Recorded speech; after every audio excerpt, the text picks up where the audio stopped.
আমার চাকরি প্রার্থী ভাই ও বোনেরা, আশা করি আপনারা সবাই ভালো আছেন। আপনাদেরকে অনেক অনেক প্রীতি এবং শুভেচ্ছা জানিয়ে শুরু করছি ৪৯তম স্পেশাল বিসিএস এর পূর্ণাঙ্গ প্রস্তুতির বিষয়ভিত্তিক অংশ। আমি আপনাদের সাথে আছি ধীমান অধিকারী। আমি বর্তমানে ৪০তম বিসিএস থেকে রূপসা সরকারি কলেজে কৃষি বিজ্ঞানের প্রভাষক হিসেবে কর্মরত আছি। আমাদের আজ দ্বিতীয় ক্লাসে আমরা যে বিষয়গুলো জানবো সেগুলো হচ্ছে ইরিগেশন, টাইপস অফ ইরিগেশন, সেগুলোর মেরিটস এবং ডিমেরিটস, এবং হচ্ছে irrigation scheduling, drainage, quality of irrigation and at last post harvest technology. তাহলে আমরা আমাদের লেকচারটা শুরু করি। লেকচার শুরু করার আগে একটা গুরুত্বপূর্ণ কথা আপনাদের বলতে চাই যে আজ ক্লাসের শেষে আমি আপনাদেরকে কোন বই থেকে পড়তে হবে, কিভাবে পড়তে হবে, মোট কথা আপনি এই কৃষি বিজ্ঞানের জন্য কিভাবে আপনার প্রস্তুতিটা নেবেন, এই বিষয়ে আমি কয়েকটা কথা বলবো। আশা করি কথাগুলো আপনাদের কাজে লাগবে। তাহলে আমরা প্রথমে আসি যে ইরিগেশন কাকে বলে। তো ইরিগেশন বলতে আমরা বুঝি যে অ্যাপ্লিকেশন অফ ওয়াটার। এক কথায় যদি আমরা বলি তাহলে অ্যাপ্লিকেশন অফ ওয়াটার, এটা হচ্ছে ইরিগেশন। এই অ্যাপ্লিকেশনটা ওয়াটার, এটা কেন দেওয়া হয়? কারণ সাপ্লাইং ময়েশ্চার, সয়েলের ময়েশ্চারটা বৃদ্ধি করার জন্য আমরা হচ্ছে সয়েলে যে পানি দিই, এটার নামই হচ্ছে ইরিগেশন। আর ইরিগেশনটা করলে কি হবে? প্লান্টের গ্রোথ বা প্রোডাকশনটা ভালো হবে। এখন এই ইরিগেশনের অবজেক্টিভ গুলো কি কি? এই অবজেক্টিভ গুলো দেখেন, কি পয়েন্ট গুলো আপনারা পড়বেন, কারণ আমাদের কিন্তু এমসিকিউ আসবে, আমাদের কিন্তু বিস্তারিত লিখতে হবে না। এই জন্য আমরা কি পয়েন্ট গুলো মুখস্থ করব। প্রথম যেটা আছে সেটা হচ্ছে control the harmful soil insect. তাহলে আমাদের যে ইনসেক্ট আছে সয়েলের, সেই ইনসেক্টটা হচ্ছে কন্ট্রোল করার জন্য ব্যবহার করা হয়। ২ নম্বরে বলছে যে ডিকম্পোজিশন, হ্যাসেন দ্য ডিকম্পোজিশন, মানে ডিকম্পোজিশনটা হচ্ছে বৃদ্ধি করার জন্য। হ্যাঁ, ডিকম্পোজিশন অফ অর্গানিক ম্যাটার, এইটা আমি একটু বুঝাই বলি। দেখেন যে কোনো কিছু ডিকম্পোজ করতে হলে আপনার দরকার হয় অক্সিজেন এবং হচ্ছে পানি। তো আপনি যদি ইরিগেশন দেন তাহলে ইরিগেশনের পানির মাধ্যমে এই যে সয়েলটা, সয়েলে আমার যে উপাদানগুলো থাকে সেগুলো ডিকম্পোজ হয়ে অর্গানিক ম্যাটার তৈরি করে, আর এই অর্গানিক ম্যাটারটা তখন প্লান্ট খুব সহজে গ্রহণ করতে পারে। ৩ নাম্বার পয়েন্টটা, এটা খুবই গুরুত্বপূর্ণ, এমসিকিউর জন্য খুবই গুরুত্বপূর্ণ একটা পয়েন্ট। সেটা হচ্ছে দেখেন যে to leach and wash out the injurious salt. Injurious salt মানে যদি আমাদের সয়েলে যদি অতিরিক্ত পরিমাণে সল্ট থাকে, মানে স্লাইন সয়েল যদি থাকে, তাহলে সেখানে যদি আপনি পর্যাপ্ত ইরিগেশন দেন, তাহলে ওই সয়েলের উপরের লেয়ারে যে লবণটা থাকে সেই লবণটা হচ্ছে ধুয়ে চলে যায়, ধুয়ে গেলে সেটা হচ্ছে সল্ট মুক্ত হয়ে যায়, মানে স্যালাইনিটি আস্তে আস্তে কমে যায়। তাহলে ইরিগেশনের মাধ্যমে আমরা কিন্তু সয়েলের স্যালাইনিটিটা হচ্ছে কমাতে পারি। নেক্সট পয়েন্টে বলছে যে to maintain the temperature and humidity of the soil, এটা তো ইজি কথা। তারপর বলছে to supply water for the nutrition and growth of the plant. দেখেন সয়েলে যে নিউট্রিয়েন্ট গুলো আছে, এই নিউট্রিয়েন্ট গুলো যখন আয়ন আকারে আসে তখনই প্লান্ট খুব সহজে গ্রহণ করতে পারে। তাহলে আয়ন আকারে তৈরি করার জন্য আমার কিন্তু ইরিগেশনটা দরকার। যখনই এই নিউট্রিয়েন্ট গুলো পানি পায় তখন সেগুলো পানিতে আয়ন আকারে ডিজলভ হয়, ডিজলভ হলে তখন প্লান্ট খুব সহজে গ্রহণ করতে পারে। আর এট লাস্ট আছে to remove the moisture deficit condition of plant. তার মানে প্লান্টের যদি ময়েশ্চার ডেফিসিট থাকে তাহলে ইরিগেশনের মাধ্যমে সেটা হচ্ছে দূর করতে পারে। এরপর আমরা আসি যে টু মেইন সোর্সেস, আমরা যে ইরিগেশনটা দিব একটা কোন জায়গা থেকে দেব। তো এটার হচ্ছে মূলত দুইটা মেইন সোর্স আছে, একটা হচ্ছে সারফেস ওয়াটার আর একটা হচ্ছে গ্রাউন্ড ওয়াটার। সারফেস ওয়াটার মানে আমরা যেটা বাইরে থেকে দেখতে পাই, যেমন পুকুর, নদী, নালা, খাল, বিল, এইগুলো যে ওয়াটারটা আছে সেটা হচ্ছে সারফেস ওয়াটার। আর গ্রাউন্ড ওয়াটার যেটা আমরা বাইরে থেকে দেখতে পাই না। আমরা একটু মনে রাখি যে আমরা যেটা হচ্ছে, যেটা আমরা কি করতে পাবো না, দেখতে পাবো না। হ্যাঁ, দেখতে পাবো না, দেখতে পাবো না, সেটা হচ্ছে আমার গ্রাউন্ড ওয়াটার। যেমন হচ্ছে যে আমাদের ডিপ টিউবওয়েল বা নলকূপের মাধ্যমে আমরা যে পানিটা নিই, সেই পানিটা কি আমরা বাইরে থেকে দেখতে পাই? পাই না। ওটা নলকূপের মাধ্যমে মাটির ভিতর থেকে আমরা পানিটাকে নিয়ে আসি। তাহলে এটা হচ্ছে আমার গ্রাউন্ড ওয়াটার। আর সারফেস ওয়াটার গুলো যেগুলো আমরা সরাসরি দেখতে পাচ্ছি, যেমন দেখেন রিভার, লেকস, রিজার্ভার্স আর হচ্ছে ক্যানেলস, তার মানে খাল, বিল, নদী, নালা, পুকুর, এইগুলো থেকে আমরা যে ইরিগেশনটা করে থাকি সেটা হচ্ছে সারফেস। আর যেটা মাটির নিচে থেকে হয়ে থাকে সেটা হচ্ছে আমার গ্রাউন্ড ওয়াটার। তাহলে আমরা সহজে বোঝার স্বার্থে যেটা দেখতে পাবো না সেটা গ্রাউন্ড ওয়াটার, যেটা দেখতে পাবো সেটা হচ্ছে সারফেস। এখন দেখেন যে water can be used if the water bearing layer is within 6 to 8 metre. তার মানে বলা হয়েছে যে আমার যদি এই পানির লেয়ারটা 6 থেকে 8 মিটার হয়ে থাকে, তাহলে আমরা একমাত্র এই ওয়াটারটা হচ্ছে ইরিগেশনের জন্য ব্যবহার করতে পারবো। হ্যাঁ, সেটাই বলছি, within 6 to 8 metre of the surface. Surface থেকে যদি 6 থেকে 8 মিটারের মধ্যে যদি আমরা পানি পেয়ে থাকি, তাহলে সেটা আমরা ইরিগেশনের জন্য ব্যবহার করতে পারবো। তারপরের পয়েন্টে একটা কথা বলেছে, আয়রন রিচ যে ওয়াটারটা আছে, মানে যে পানিতে আমাদের আয়রন আছে, সেটা আমাদের সুইটেবল নয় ইরিগেশনের জন্য, নট সুইটেবল ফর ইরিগেশন। তাহলে এখানে দুইটা কথা, যে সারফেস থেকে 6 থেকে 8 মিটার গভীরে যে লেয়ার, পানির লেয়ার, ওইটা হচ্ছে আমরা ব্যবহার করতে পারবো। আর যদি আমার আয়রন থাকে পানিতে প্রচুর পরিমাণে, তাহলে সেটা আমরা ইরিগেশনের জন্য ব্যবহার করব না। এরপর আমরা আসি হচ্ছে মেথডস অফ ইরিগেশন। মনে রাখবেন যে ইরিগেশনের মেথড মূলত হচ্ছে চারটি। যে বইতে যাই থাকুক না কেন, এইটা আপনারা মূলত পড়বেন যে মেথড হচ্ছে চারটি। একটা হচ্ছে সারফেস ইরিগেশন, একটা সাব সারফেস ইরিগেশন বা সাব সয়েল ইরিগেশন, আর একটা স্প্রিংকলার, আর একটা হচ্ছে ড্রিপ। দেখেন আমরা সহজে যদি বুঝি, সারফেস মানে যেটা একেবারে বাইরে, মানে একেবারে ভূপৃষ্ঠের উপরে যেটা থাকে পৃষ্ঠে, সেটা হচ্ছে সারফেস।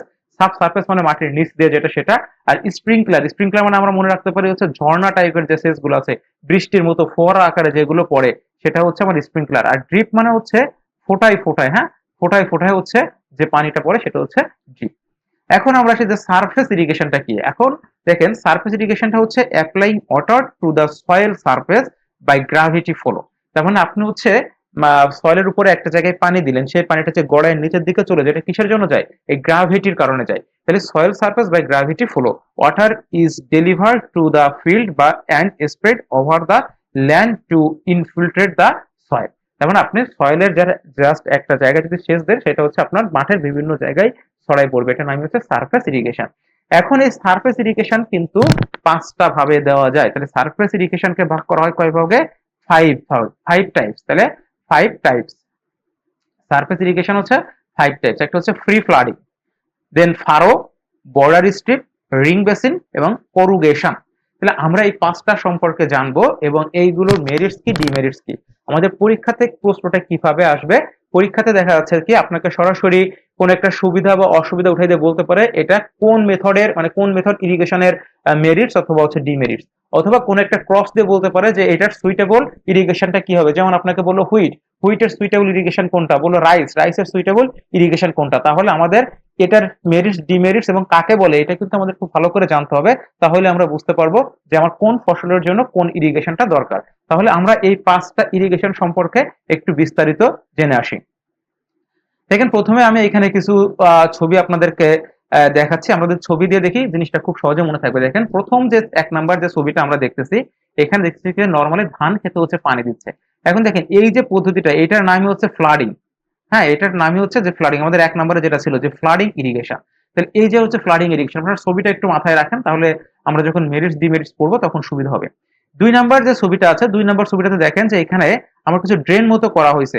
এই যে এই একটা উদ্ভিদের রো, এই একটা প্লান্টের রো, এই দুই রোর মাঝখান দিয়ে দেখেন এখানে একটা কি ড্রেন মতো হয়েছে। এই ড্রেনটার নামই হচ্ছে ফারো। হ্যাঁ, এই ড্রেনটার নামই হচ্ছে কি ফারো। তাহলে এইটাকে বলা হচ্ছে ফারো ইরিগেশন। ফারো মানে হচ্ছে আপনার নালা তৈরি করা, নালা। তাহলে নালা দিয়ে যখন আমি কোনো পানি দিব, সেটার নাম হচ্ছে কি ফারো ইরিগেশন। যেমন পটাটো মানে আলুর ক্ষেত যারা দেখে দেখে থাকবেন, দেখবেন যে আলুর মাছ দিয়ে একটা হচ্ছে ড্রেন মতো থাকে, তার মানে একটা ফারো তৈরি করা থাকে। ওই ফারোতে হচ্ছে পানি দিতে হয়, দিলে দুই সাইডে আলু গাছে হচ্ছে পানি লাগে। এরপরে দেখেন আমার এই যেটা আছে সেটা হচ্ছে বর্ডার স্ট্রিপ। হ্যাঁ, বর্ডার স্ট্রিপ ইরিগেশন। তার মানে দেখেন এই যে ফারো আছে এবং এই ফারোর সাইড দিয়ে লম্বা দেখেন এখানে আর একটা নালা তৈরি করা আছে। এখন আমি কি করব, এই নালাতে যদি আমি হচ্ছে পানি দিই, পানি সাপ্লাই দিই, তাহলে এই নালা থেকে এই যে ফারোর দিকে বরাবর হচ্ছে পানি চলে যাবে। হ্যাঁ, বিস্তারিত ফিল্ডে যখন আমরা দিই, তাহলে এইখানে ছিল কি প্রত্যেকটা ফারোতে, মানে প্রত্যেকটা নালাতে আপনাকে পানি দিতে হবে, এটা হচ্ছে ফারো। আর যেটা হচ্ছে বর্ডার স্ট্রিপ, সেটাতে হচ্ছে আপনার একটা বর্ডার থাকবে, ফিল্ডের যে কোনো একটা আহ, মানে প্রান্ত দিয়ে আপনি একটা বর্ডার তৈরি করবেন, মানে একটা নালা তৈরি করবেন। সেই নালাতে পানি দিয়ে দেওয়ার পরে আপনার এই যে অন্যান্য যে ফারো গুলো আছে, সেই ফারোতে হচ্ছে পানিগুলো চলে যাবে। আর এরপরে যেটা আছে সেটা হচ্ছে রিং বেসিন। হ্যাঁ, রিং বেসিন বলতে আমরা দেখেন আমরা যে ফল গাছের এই যে চারিপাশ দিয়ে আমরা যদি একটু হচ্ছে গর্ত করে এখানে যে পানিটা দিই, এটা নামই হচ্ছে রিং বেসিন। তাহলে এই যে চারটা ছবি, এটা একটু মাথায় রাখবেন। তাহলে প্রথমে আমরা আসি যে free flooding irrigation. Free flooding irrigation মানে প্লাবন যে সেচ পদ্ধতি, সেটা। তো এটা সব থেকে সিম্পলেস্ট এবং হচ্ছে ওল্ডেস্ট। হ্যাঁ, সব থেকে সিম্পল এবং ওল্ড যে মেথড, সেটা ইরিগেশনটা হচ্ছে ফ্রি ফ্লাডিং। তো এটা কি হয় যে water flows freely over the land surface without any control. তার মানে এই ফ্রি ফ্লাডিং এর মাধ্যমে যখন আপনি সেচ দিবেন, তখন কিন্তু পানির উপর আপনার কোনো কন্ট্রোল থাকবে না। জমি যেদিকে নিচু থাকবে পানি কিন্তু সেই দিকে চলে যাবে। যদি কোথাও বেশি নিচু থাকে, সেখানে কিন্তু ওয়াটার লগিং কন্ডিশন সৃষ্টি হবে। এখানে কিন্তু আপনার হাতে কোনো কন্ট্রোল থাকবে না। আপনি এই যে যেমন আমরা প্রথম যে ছবিটা দেখেছিলাম, দেখেন এই যে এইখানে আপনি জাস্ট এই যে পানি এইখান থেকে দিচ্ছেন, মেশিন দিয়ে পানি দিচ্ছেন, এই পানিটাই কিন্তু আপনার পুরো ধান খেতে ছড়িয়ে পড়ছে। এইখানে কিন্তু আপনার হাতে কোনো কন্ট্রোল নাই। কোথাও বেশি কম হলে আপনি এখান থেকে কিছু করতে পারবেন না। তারপরে বলছে যে used on flat land and gently sloping field. তার মানে এটা মূলত হচ্ছে সমতল সমতল যে জমিগুলো আছে, হ্যাঁ, সমতল জমিতে অথবা একটু ঢালু, হ্যাঁ, স্লোপিং, জেন্টলি স্লোপিং মানে হচ্ছে হালকা যদি ঢালু থাকে, হ্যাঁ, হালকা হালকা হালকা ঢালু যে জমিগুলো আছে সেখানে হচ্ছে আমরা এটা ব্যবহার করতে পারবো।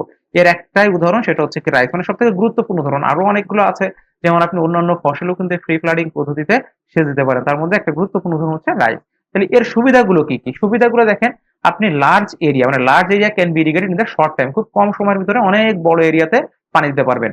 লো কস্ট, কস্ট খুবই কম, এবং হচ্ছে মিনিমাল লেবার, মানে খুব কম পরিমাণ লেবার এখানে লাগবে, এবং মিনিমাম অস্টেজ অফ ল্যান্ড। আমরা এই জিনিসটা লাইনটা একটু বুঝি যে অস্টেজ অফ ল্যান্ড। দেখেন, যখন আপনি এই যে কোনো একটা মাঠে, এই ধরনের একটা আমার ফিল্ড, যখন আপনি এখানে পানি দিচ্ছেন, তখন কিন্তু আপনার কোনো আইল তৈরি করতে হচ্ছে না, মানে মাছ দিয়ে আপনার কোনো আইল তৈরি করছেন না। আইল তৈরি না করার কারণে আপনার কিন্তু অতিরিক্ত কোনো জমি এখানে নষ্ট হচ্ছে না। তো সেই কথা বলছে মিনিমাম অস্টেজ অফ ল্যান্ড। তাহলে যে সেচ পদ্ধতিতে আমার মাছ দিয়ে আইল তৈরি করতে হবে, সেখানে কিন্তু আমার জমিটা একটু কি হবে, কি হয়ে যাবে, নষ্ট হয়ে যাবে। তাহলে সেখানে হচ্ছে আমার কিন্তু জমিটা অস্টেজ হবে, কিন্তু আমার ফ্রি ফ্লাডিং পদ্ধতিতে জমিটা কোনো প্রকার কোনো অস্টেজ হয় না।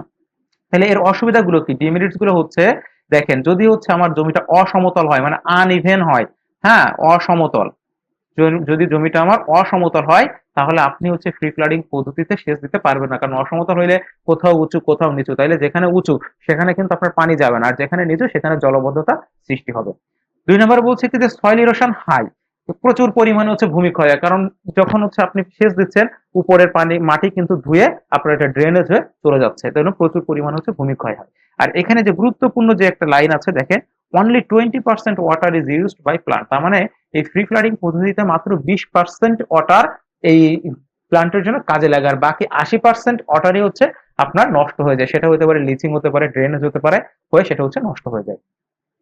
এবং 3 নম্বরে বলা হয়েছে যে lead to the water logging condition, তার মানে এই যে দেখেন, ধান ক্ষেতের ভিতরে যখন আপনি এই ফ্রি ফ্লাডিং পদ্ধতিতে সেচ দেন, তখন কিন্তু সেখানে পানি জমাট বেঁধে থাকে। এই জন্য বলছি যে এখানে ওয়াটার লগিং কন্ডিশন তৈরি হয়। তাহলে যে প্লান্ট গুলো ওয়াটার সেন্সিটিভ প্লান্ট, সেগুলো কিন্তু সেই প্লান্ট গুলোতে আপনি কিন্তু ফ্রি ফ্লাডিং পদ্ধতিটা দিতে পারবেন। তাহলে ওয়াটার সেন্সিটিভ কারা আছে, স্পিন, এখানে পুঁইশাক, ব্রোকলি, এরা হচ্ছে ওয়াটার সেন্সিটিভ। তাহলে এই ধরনের প্লান্ট গুলোতে আপনি ফ্রি ফ্লাডিং পদ্ধতিতে ইরিগেশন করতে পারবেন না। 2 নম্বরে আসে হচ্ছে ফারো, হ্যাঁ, ফারো, ফারো মানে হচ্ছে নালা। আপনারা সবাই হচ্ছে আলুর ক্ষেতটা কল্পনা করেন, যে আলুর ক্ষেতে দেখবেন যে একটা করে নালা তৈরি করা হয়, মানে এরকম হচ্ছে আপনার, এই মনে করেন যে আলু গাছ এরকম লাইন দিয়ে আপনি একটা রো তৈরি করলেন, আর এই মনে করেন যে আর একটা রো হচ্ছে আলু গাছ, হ্যাঁ, এর মাঝে যে জায়গাটা, এটা দেখবেন যে একটু গর্ত মতো থাকে, ওইটাই হচ্ছে মূলত নালা তৈরি করা হয়। তাহলে ওয়াটার অ্যাপ্লাইড ইন দা হচ্ছে ফারোজ, usually one Faro between crops, মানে যে যে ক্রপ থাকে, ক্রপের মাঝে হচ্ছে একটা করে ফারো থাকে। এবং water can B control during irrigation. দেখেন, ফ্রি ফ্লাডিংটা কিন্তু কি কন্ট্রোল ছিল না, কন্ট্রোল মেথড ছিল না, কিন্তু ফারোটা হচ্ছে কি একটা কন্ট্রোল মেথড। তার মানে যে প্রত্যেকটা ফারো দিয়ে যখন আপনি পানিটা দিচ্ছেন, আপনার মনে করেন যে আপনার কোন একটা ফারোতে পানি দেওয়ার দরকার নাই, তাহলে আপনি কি সেই ফারোর মুখটা যদি বন্ধ করে রাখেন, তাহলে সেখান দিয়ে কিন্তু পানি যেতে পারবে না। তাহলে কি করতে পারছেন, আপনি এই পানিটাকে কিন্তু কন্ট্রোল করতে পারছেন। এখন এগুলো কোথায় দেওয়া হয়, এক্সাম্পল হচ্ছে কি, বিশেষ করে রো ক্রপ। তাহলে রো ক্রপস কারা, potato, cabbage, cauliflower, brinjal, cotton, tomato, maize, sugarcane. তাহলে যেগুলো রো আকারে লাগানো হয়, সেই প্লান্টগুলোর ক্ষেত্রে ফারো পদ্ধতিতে ইরিগেশন করা হয়। এর উপকারিতাগুলো কি কি দেখেন, এটা হচ্ছে irrigation can be provided uniformly to all the land. তার মানে আপনি কি মোটামুটি সারা, মানে সকল জমিতে মানে সমানভাবে সেচ দিতে পারবেন, কারণ যেহেতু আপনি আলাদা আলাদা নালা তৈরি করছেন, প্রত্যেক নালায় আলাদা আলাদা ভাবে আপনি সেচ দিচ্ছেন, সেজন্য আপনি কি সমস্ত জমিতে সমানভাবে সেচ দিতে পারবেন। সয়েল ইরোশন অ্যান্ড ওয়াটার অস্টেজার লোড, এখান থেকে সয়েল ইরোশন খুব কম পরিমাণ হবে, যেহেতু এটা কি একটা কন্ট্রোল ইরিগেশন। কন্ট্রোল ইরিগেশন বলে এখানে সয়েল ইরোশনটা হচ্ছে কম হবে। Reduce the risk of plant disease because water does not direct contact the plant stem.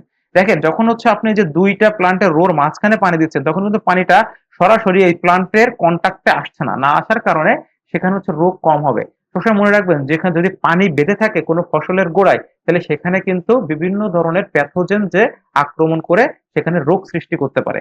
তাইলে যদি আপনি সরাসরি যদি হচ্ছে প্লান্টের গোড়ায় পানি আমরা না দিই, তাহলে দেখবেন যে সেখানে কিন্তু সহজে রোগ হয় না। এই জন্য যে কোনো গাছের দেখবেন একেবারে গোড়ায় পানি দিতে হয় না, গোড়া থেকে হাত খানিক দূরে হচ্ছে পানি দিতে হয়। ডিমেরিস্টে কি, suitable only for row crops, কারণ আপনি এখানে দেখেন যে ধানের ক্ষেত্রে কিন্তু আপনি ফারো করে পানি দিতে পারবেন না। তাহলে এটা শুধুমাত্র কোন ক্ষেত্রে প্রযোজ্য হবে, রো ক্রপস এর ক্ষেত্রে প্রযোজ্য হবে। Not suitable for all areas like sloppy, canals area, মানে সকল এরিয়ার জন্য এটা প্রযোজ্য না। 3 নম্বর হচ্ছে wastage of land for making furrow. দেখেন, এই যে যখন আপনি যে দুইটা রোর মাঝে যে ফারো যখন তৈরি করছেন তখন কিন্তু ফারোর জায়গাটুকু কি হচ্ছে আপনার নষ্ট হচ্ছে, কিন্তু ফ্রি ফ্লাডিং পদ্ধতিতে কি আপনার এরকম কোনো জায়গা নষ্ট হয়েছিল? নষ্ট হয়েছিল না। তাহলে এখানে আপনার ফারো তৈরি করার জন্য কিন্তু ওয়াস্টেজ অফ ল্যান্ড এটা কিন্তু হচ্ছে, এবং এখানে কস্ট এন্ড টাইম হচ্ছে হাই, কারণ ফারো তৈরি করার জন্য আপনার শ্রমিক লাগবে, আর এই শ্রমিকের খরচ হিসাবে কিন্তু আপনার এটা কস্ট বেড়ে যাবে, এবং এটা তৈরি করতে কিন্তু আপনার সময়ও বেশি লাগবে। তাহলে এই যে সুবিধা এবং অসুবিধা এটা একবারে সুন্দরভাবে মুখস্থ করে ফেলবেন, একটু বুঝে বুঝে মুখস্থ করবেন, ক্রপের সাথে হচ্ছে একটু রিলেট করে পড়বেন, তাহলে দেখবেন যে আপনার মনে থাকবে। তারপর হচ্ছে border strip method irrigation. Border strip method ইরিগেশনটা হচ্ছে border strip irrigation divides a field, দেখেন একটা ফিল্ডকে divided into a long rectangular strip separated by low earth ridges called হচ্ছে বর্ডার। তার মানে দেখেন আমি এখানে একটা ছবি নিয়ে আসছি, যেটা হচ্ছে আপনার মানে এটাকে কি বলে, মানে রিয়েল ইমেজ না আর কি। তো এই যে দেখেন আপনার জমিটাকে যদি আপনি এরকম ভাবে এক একটা বর্ডার করে করে, যে লম্বা এ একটা বর্ডার, এ একটা বর্ডার, 2 নম্বর বর্ডার, 3 নাম্বার, 4 নাম্বার, মানে এরকম ভাবে যদি আপনি প্লট আকারে যদি আপনি ভাগ করতে পারেন, এবং দেখেন প্রত্যেকটার মাঝে কি আছে, একটা করে আইল আছে, এবং এই প্রত্যেকটা প্লটের ভিতরে আপনি এখানে হচ্ছে আপনি ফসল রোপণ করলেন। তো প্রথম লাইনটা আমি সেই কথা বলছে যে আপনি জমিটাকে হচ্ছে বিভিন্ন রেক্টেঙ্গুলার শেপে বা লম্বা আকারে আপনি ভাগ করবেন, এবং তাদের মাঝ দিয়ে একটা করে বর্ডার তৈরি করবেন, এই জন্য এটা নাম হয়েছে কিন্তু border strip. Water is released at the upper end of the east strip and follows down the slope as the thin sheet guided by the border। তাহলে দেখেন এই যে আমি আলাদা আলাদা করে বর্ডার তৈরি করছি, এবং এর এই যে একবারে মাথা বড় মানে উপরের দিকে একটা বড় বড় মানে বড় হচ্ছে নালা তৈরি করছি, এই নালা দিয়ে আমি পানি দিব, পানি দেওয়ার পরে আমার যে যে মানে যে যে প্লটে আমার পানি দরকার, তখন এই নালা থেকে আমি সেই প্লট হচ্ছে পানিটা নিয়ে আসবো। বুঝতে গেছে? তাহলে ফারোতে ছিল কি, যে আপনার আলাদা আলাদা ফারোতে আপনি পানি দিবেন, আর এখানে হচ্ছে আপনি এই মাথা দিয়ে একটা হচ্ছে বর্ডার আছে। তাহলে এদিকে দেখেন যে 2 নম্বর পয়েন্টে বলছে water is released at the upper end of each strip and follows down the slope as a thin sheet guided by the border. তার মানে আমরা হচ্ছে যে আপার এর দিকে যে বর্ডারটা আছে মানে যে ফারোটা আছে, এই ফারোতে হচ্ছে আমরা পানি দিব, পানি দেওয়ার পরে এই ফারো থেকে প্রত্যেকটা যে বর্ডার আছে মানে প্রত্যেকটা যে প্লট আছে এই প্লটে হচ্ছে পানিটা সাপ্লাই দেওয়া যাবে। তাহলে এটাও কিন্তু একটা কন্ট্রোল মেথড। এটা কোথার ক্ষেত্রে মানে কোন কোন ফসলের ক্ষেত্রে দেওয়া হয় সেটা হচ্ছে দেখেন ইরিগেটিং ক্রপস লাইক আলফা আলফা, স্মল গ্রেইন বলতে দেখেন এই যে হুইট, বার্লি এবং ফোডার যে ক্রপ গুলো আছে সেগুলোর ক্ষেত্রে আমাদের বর্ডার স্ট্রিপ এই পদ্ধতিটা হচ্ছে ব্যবহার করা হয়। সুবিধাগুলো কি কি? হাইলি মেকানাইজড কেন বলছি, কারণ দেখেন এই যে প্রত্যেকটা বর্ডার তৈরি করতে গেলে কিন্তু আপনার দক্ষ শ্রমিকের দরকার হবে, এবং এটার একটা সুবিধা হচ্ছে এটা কি লার্জ ফার্মের ক্ষেত্রে ব্যবহার করা যায়। আপনার যদি অনেক বড় জমি থাকে তখন আপনি বর্ডার আকারে যদি আপনি সেচটা দেন তাহলে সেটাকে খুব সহজে কন্ট্রোল করা যায়। প্রোভাইডস বেটার ওয়াটার কন্ট্রোল, ওয়াটারটাকে কন্ট্রোল করা যাবে যেটা আমি বললাম। Higher application efficiency compare to the free flooding method. তারপরে দেখেন ফ্রি ফ্লাডিং মেথডে আমি বলছিলাম কি মাত্র 20% হচ্ছে আমার পানিটা হচ্ছে কাজে লাগে, আর বাকিটুকু সব হচ্ছে নষ্ট হয়ে যায়। তো এইখানে কিন্তু এই আমার ইফিসিয়েন্সিটা কি 20% অনেক বেশি, মানে এখানে প্রায় ইফিসিয়েন্সি আপনার হচ্ছে 60 থেকে 70% ইফিসিয়েন্সি, মানে এখানে পানি নষ্ট হওয়ার প্রবণতাটা হচ্ছে অনেক কম থাকে। ডিমেরিটসটা কি? Required land grading and leveling, মানে এটা করতে গেলে আপনার সমস্ত ল্যান্ডটাকে কিন্তু গ্রেডিং এবং হচ্ছে লেভেলিং করতে হবে, মানে প্রথমে সমান করে তারপর আপনার বর্ডার তৈরি করতে হবে, যেটা হচ্ছে খুবই কস্টলি, এবং এটা নট সুইটেবল ফর আনইভেন এবং স্লোপ প্ল্যান্ট, আনইভেন এবং স্লোপ প্ল্যান্টের ক্ষেত্রে এটা প্রযোজ্য না, এবং এটা হচ্ছে কি একটা লিভার ইন্টেন্সিভ একটা হচ্ছে ইরিগেশন সিস্টেম। তারপর আসে হচ্ছে রিং বেসিন। পরে হচ্ছে রিং বেসিন, এটা সহজে আমরা মনে রাখতে পারি যে ফল গাছে আমরা যেভাবে পানি দিই, দেখেন creating a small circular basins or rings around the individual trees or plant. তার মানে রিং বেসিনের মাধ্যমে আমার কি করতে হয় যে ইন্ডিভিজুয়াল প্লান্টে হচ্ছে ইরিগেট করার জন্য ব্যবহার করা হয়। Water is applied to each basin. এক্সাম্পলটা কি? অর্চার্ড। অর্চার্ড মানে কি? আমাদের হচ্ছে ফলের যে বাগান, হ্যাঁ, অর্চার্ড মানে হচ্ছে আমাদের ফল বাগান। এই ফল বাগানে আমরা মূলত হচ্ছে রিং বেসিন পদ্ধতিতে হচ্ছে ইরিগেট করে থাকি, যেমন ম্যাঙ্গো, পাইনাপেল এবং সাইট্রাস জাতীয় যেগুলো আছে, বটল গার্ড, বিশেষ করে দেখেন লাউ, তারপর হচ্ছে কুমড়া, হ্যাঁ, লাউ, কুমড়া, এইগুলোতে আমার হচ্ছে রিং বেসিন পদ্ধতিতে ইরিগেশন করা হয়। এর সুবিধাটা কি? হাইলি ইফিশিয়েন্ট, যেহেতু আপনি গাছের একেবারে সাইড দিয়ে পানিটা দিচ্ছেন সেহেতু পানি এখানে অপচয় হওয়ার প্রবণতাটা হচ্ছে অনেক কম থাকে। Minimise water loss and soil erosion, suitable for uneven land, control weed growth in the non irrigated areas. দেখেন এটা আমরা একটু দেখি যে এটা হচ্ছে যে নন ইরিগেটেড যে এরিয়া গুলো আছে, মানে যেখানে হচ্ছে আপনার বৃষ্টিপাত কম হয় বা ইরিগেশন অত বেশি অ্যাভেলেবেল না, সেই ক্ষেত্রে আপনি কিন্তু এই যে নন ইরিগেটেড এরিয়াগুলোতে উইডটা কন্ট্রোল করতে পারেন। Control weed growth in the non irrigated area, মানে এইভাবে যদি আপনি সেচটা প্রদান করেন তাহলে আপনি উইডটা কন্ট্রোল করবেন। কারণ দেখবেন যেখানে সেচ দেওয়া হয় যেহেতু পানি থাকে সেখানে কিন্তু উইড আমার গ্রো করতে পারে না পানির জন্য, কিন্তু যদি আপনার এখানে পানি মানে মাটিতে ময়েশ্চার থাকে, পানি না থাকে, দেখবেন যে সেখানে খুব দ্রুত হচ্ছে উইড গ্রো করতে পারে। ডিমেরিটসটা কি? এটা হচ্ছে লেবার ইন্টেন্সিভ মেথড। দেন হচ্ছে not suitable for densely planted crop. তার মানে কি, যেগুলো হচ্ছে খুব কাছাকাছি লাগানো যে ক্রপ গুলো, যেমন ধরেন ধান, গম, ভুট্টা, এই জাতীয় ক্রপের ক্ষেত্রে কিন্তু আপনি রিং বেসিন করতে পারবেন না। এবং এখানে হচ্ছে যেহেতু আপনি প্রত্যেকটা গাছের গোড়াতেই একটা বেসিন তৈরি করছেন, সেহেতু আপনার এখানে জমির অপচয় হওয়ার সম্ভাবনা অনেক বেশি দেখা যায়, যেন অস্টেজ অফ ল্যান্ড এখানে হবে। সর্বশেষ সারফেসের ইরিগেশনের সর্বশেষ যেটা, সেটা হচ্ছে করুগেশন। আমরা একটু আগে একটু বুঝি, তারপরে আমি একটা পড়াচ্ছি। করুগেশন কথার অর্থ হচ্ছে কি, ঢেউ খেলানো। আমরা যে টিনটা দেখছি না, টিনে যেমন ঢেউ খেলানো থাকে, সেটাই হচ্ছে মূলত করুগেশন মেথড। এখন এই করুগেশন মেথড আর হচ্ছে যে ফারো, হ্যাঁ, ফারো মেথড, এই দুটো হচ্ছে প্রায় একই। ফারোটাও হচ্ছে নালা, করুগেশনটাও কিন্তু একটা নালা তৈরি করে। তাহলে ফারোর ক্ষেত্রে হচ্ছে যে নালাটা তৈরি হবে সেটাকে অনেক ডিপলি, যে দুইটা রোর মাঝে একটা ডিপলি নালা তৈরি করতে হয়। আর করুগেশনের ক্ষেত্রে দেখেন এইখানে এই যে নালাটা তৈরি হয়েছে, যে যেটা তৈরি হয়েছে, এই যে ফারোটা মানে নালা বা ফারো, এটা হচ্ছে কি খুবই হালকা পরিমাণ, যেমন টিনে যেমন অল্প পরিমাণ ঢেউ খেলানো থাকে, এটাও খুব খুব হচ্ছে অল্প পরিমাণ যদি আপনি নালা তৈরি করেন, মানে ডিপ কম হয়, তখন সেটাকে বলা হয় করুগেশন সিস্টেম।